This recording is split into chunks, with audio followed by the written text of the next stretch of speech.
जैसा कि मैंने पिछली कहानी में बताया था, हमारी क्लासेस ऑनलाइन होने की वजह से हमें काफ़ी टाइम मिल रहा था। मैं, दीपक और रोहन, हमें जहाँ कहीं भी छोटे मोटे काम मिल जाते थे हम उन्हें कर लिया करते थे। इस तरह हमें थोड़े बहुत पैसे मिल जाते थे और इससे हमारे बहुत सारे काम आसान हो जाते थे। लेकिन जो मेरे साथ पिछली बार हुआ, उसके बाद मैं कुछ दिनों तक कोई काम करना नहीं चाहता था, ख़ास तौर पे ऐसा कोई काम जिसमें किसी घर की रखवाली करनी हो। लेकिन फिर मुझे लगा कि ये सब होता रहता है, छोटी मोटी बातें हैं। बदले में मुझे अच्छे खासे पैसे दिए थे उस लड़की ने, इसलिए मैंने उस बात को पूरी तरह से नज़रअंदाज कर दिया और हम फिर से छोटे मोटे काम करने लग गए। एक दिन की बात है, मैं और दीपक हम साथ में मेरे घर पर बैठे हुए थे और बातें कर रहे थे। उसी वक्त मुझे एक फ़ोन आया। जब मैंने फ़ोन उठाया तो कोई आदमी था। उसने मुझसे कहा कि मैं सिटी सेंटर से बोल रहा हूँ। हमारे यहाँ 3 सेक्टर हैं और उसे देखने वाला कोई नहीं है। जो था वो फ़िलहाल कुछ दिनों के लिए गांव गया हुआ है। तो मैं चाहता हूँ कि तुम एक रात के लिए यहाँ काम करो। तुम्हें कुछ खास नहीं करना है, बस तीनों सेक्टर को देख लेना है कि वहाँ सब कुछ ठीक है या नहीं। मैंने उससे कहा कि हाँ, सिटी सेंटर के बारे में मैं जानता हूँ, वहाँ 3 सेक्टर हैं, मैं वहाँ रह चुका हूँ। उसने मुझसे कहा कि वहाँ तुम्हें कुछ करना ही नहीं है, ये बस लोगों की तसल्ली के लिए है। बदले में मैं तुम्हें 5,000 दे सकता हूँ। मैंने उससे कहा कि ठीक है, मैं सोच कर बताता हूँ, मुझे 1 घंटा दे दीजिए। उसने कहा ठीक है, जैसा भी होगा मुझे 1 घंटे में बता देना। मैंने कहा ठीक है। ये कहकर मैंने फ़ोन काट दिया। क्या हुआ राहुल, किसका फ़ोन था? कोई ख़ास बंदा था क्या? नहीं, कोई खास तो नहीं था, लेकिन एक कमाल का काम मिला है, चल साथ में करते हैं। कैसा काम, मतलब करना क्या है? यार कुछ भी नहीं करना, बस सिटी सेंटर जाना है, वहाँ के तीनों सेक्टर में रात भर घूम लेना है और वहाँ से चले आना है। शायद वहाँ कोई देखने वाला नहीं होगा। काम तो सही है यार, पैसे कितने दे रहा है? उसने 5,000 बोला है और मुझे लगता है ज़्यादा मांगना ठीक नहीं होगा, सिर्फ 1 रात की बात है। हाँ यार ठीक है, चल चलते हैं। 2,500 तू ले लेना और 2,500 मुझे दे देना। बोल। हाँ ठीक है, मैं तैयार हूँ। तो बढ़िया, उससे बोल दे कि हम आ जाएंगे। हाँ चल ठीक है, मैं उसको कॉल कर लेता हूँ। मैंने उस आदमी को फिर से कॉल किया। मैंने उससे कहा कि हम तैयार हैं, आप बताइए कि हमें ये कब करना है, आज रात या कल रात। उसने कहा नहीं, आज नहीं, आपको कल आना है। कल रात जब आप वहाँ आइएगा तो मुझे फ़ोन कर लीजिएगा। मैंने कहा ठीक है, मैं अपने दोस्त को भी ले आऊँगा, इससे कोई दिक्कत तो नहीं है ना? उसने कहा नहीं, कोई ख़ास दिक्कत नहीं है, आप लोग रात 10 बजे तक आ जाइएगा और मुझे फ़ोन कर लीजिएगा। मैंने कहा ठीक है। ये कहकर मैंने फ़ोन काट दिया। राहुल, सब सेट हो गया क्या? हाँ भाई, सब हो गया। कल रात को 10 बजे वहाँ पहुँच जाना है। ठीक है, साथ में ही चलेंगे। चल, मैं अभी घर के लिए जा रहा हूँ, कल मिलते हैं। मैं रात में आ जाऊँगा टाइम पर। ठीक है भाई, टाइम पर आ जाना। चल बाय। ठीक है, बाय। मैं और दीपक हम अगले दिन रात 10 बजे सिटी सेंटर पहुंच गए। हम सेक्टर 1 में थे। वहां पर 3 सेक्टर थे और कमाल की बात यह थी कि वो बहुत ज़्यादा बड़े बड़े नहीं थे, इसलिए हमें बहुत ज़्यादा इधर उधर भटकना नहीं था। जब हम वहां पहुंचे तब तक वो आदमी भी वहां आ ही गया था। उसने कहा कि ठीक है, तो आप लोगों को तीनों सेक्टर के बारे में पता है ना? मैंने कहा हाँ, हमें पता है। वैसे हमें पैसे चाहिए थे। उसने कहा पैसे आपको सुबह मिल जाएंगे। मैंने कहा ठीक है, कोई दिक्कत नहीं है। उसने कहा ठीक है, तो मैं निकलता हूँ। वो आदमी वहाँ से चला गया था। उसके बाद मैं और दीपक हम सेक्टर 1 में यूं ही घूम रहे थे। कुछ देर बाद हमें लगा कि चलो कहीं चाय पीने चलते हैं। हम थोड़ी देर के बाद एक छोटे से ढाबे के पास पहुँच गए। हम वहाँ बैठकर चाय पी रहे थे। तब तक देखते ही देखते रात के 12 बज गए। राहुल, 12 बज गए हैं। मुझे लगता है हमें तीनों सेक्टर में एक बार घूम लेना चाहिए, देख लेते हैं वहाँ सब कुछ ठीक है या नहीं।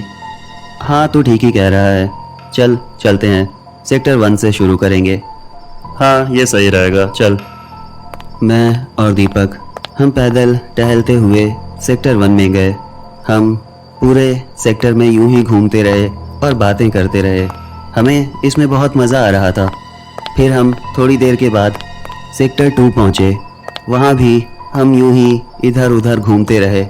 कुछ देर के बाद जब रात के 2 बज गए तो हमें लगा कि अब सेक्टर 3 में जाना चाहिए।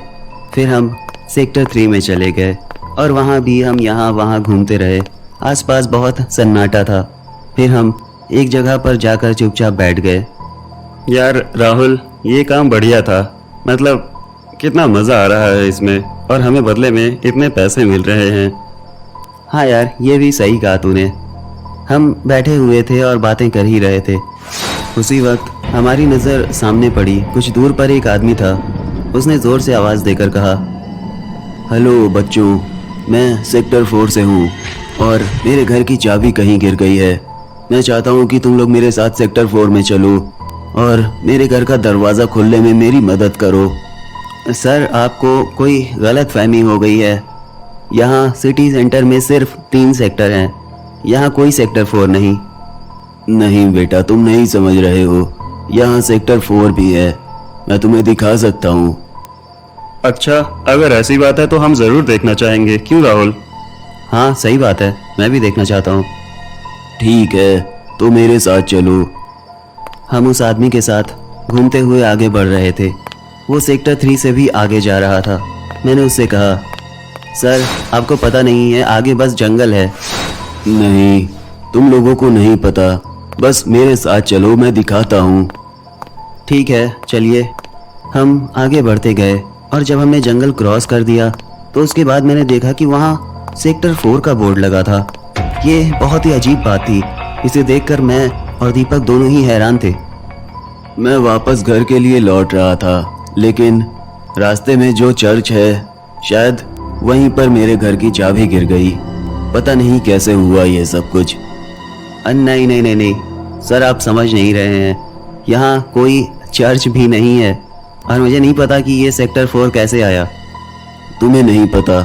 इसके थोड़ी ही दूर पर एक चर्च है। चलो मैं दिखाता हूँ तुम लोगों को। हाँ बिल्कुल, हम देखना चाहेंगे। ऐसा कौन सा आखिर चर्च है जिसे हमने नहीं देखा दीपक? ये कमाल है ना। सही बात है, चलिए हम आपके साथ चलेंगे। हम उस आदमी के साथ थोड़ा और आगे गए और यकीनन थोड़ी दूर पर एक बहुत ही खूबसूरत चर्च था। ये देखकर हम बहुत ज़्यादा हैरान हो गए थे, क्योंकि सिटी सेंटर में हम जानते हैं ऐसा कुछ नहीं था, पर ये सब कुछ बहुत ही अजीब लग रहा था।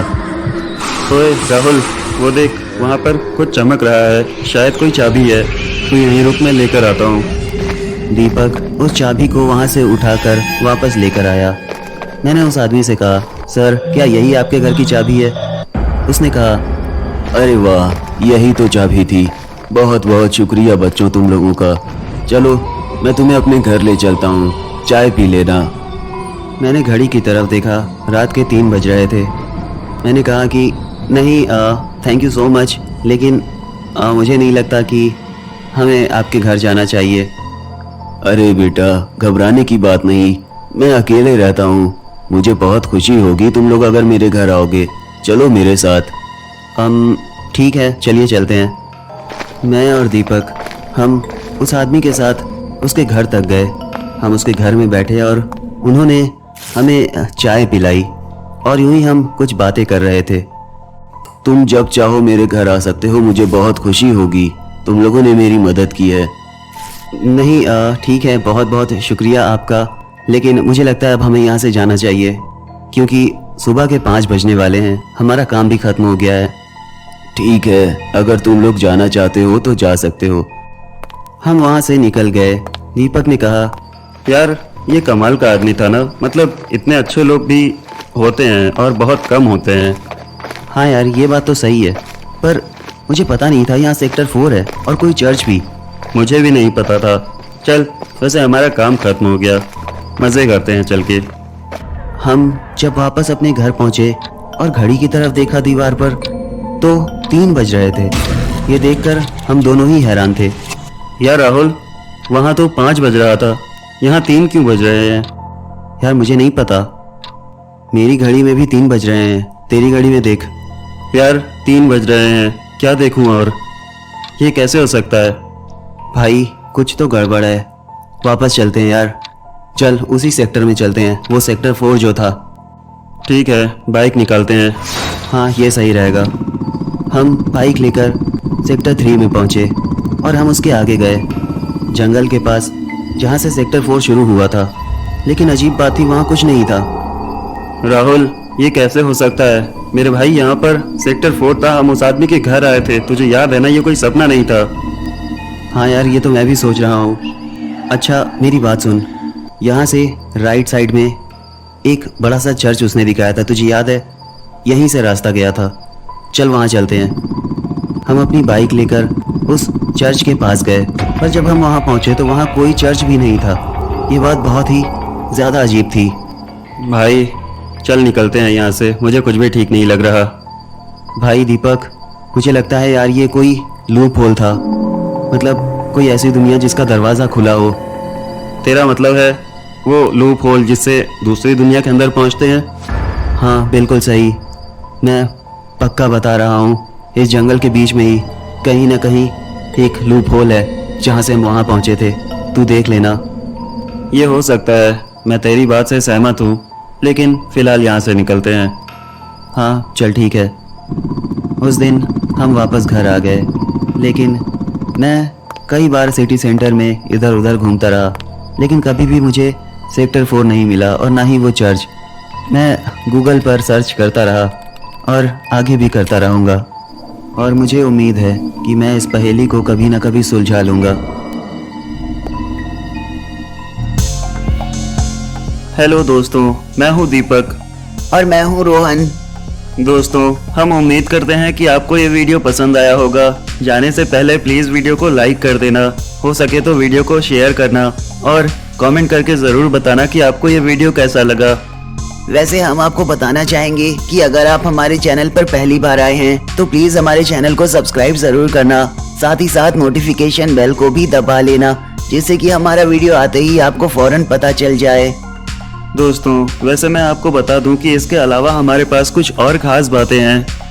जी हाँ, जैसे कि बुल्ली और टमाटर की लाइव फनी कमेंट्री, जो कि वो तफरी गेमिंग यूट्यूब चैनल पर करते हैं। वैसे वहाँ पर सिर्फ टमाटर और बुल्ली ही नहीं होते, बल्कि वहाँ हम भी होते हैं, साथ ही साथ दादी और रामाशंकर चाचा भी। तफरी गेमिंग पर हर दिन लाइव स्ट्रीम शुरू होती है शाम 6 बजे। वैसे हम तफरी गेमिंग का लिंक डिस्क्रिप्शन में डाल देंगे, साथ ही साथ एक कमेंट भी पिन कर देंगे, जिससे कि आपको उस चैनल पर जाने में काफ़ी आसानी होगी। दोस्तों, तफरी गेमिंग को सब्सक्राइब कर लेना और नोटिफिकेशन बेल को भी दबा लेना, जिससे कि वहां पर कोई भी वीडियो आए तो तुम्हें फौरन पता चल जाए। फिलहाल हमारे पास बस इतनी ही बातें थी जो हमने आपको बता दी। तो अब मुलाकात होगी हमारी अगले वीडियो में, तब तक के लिए बाय बाय।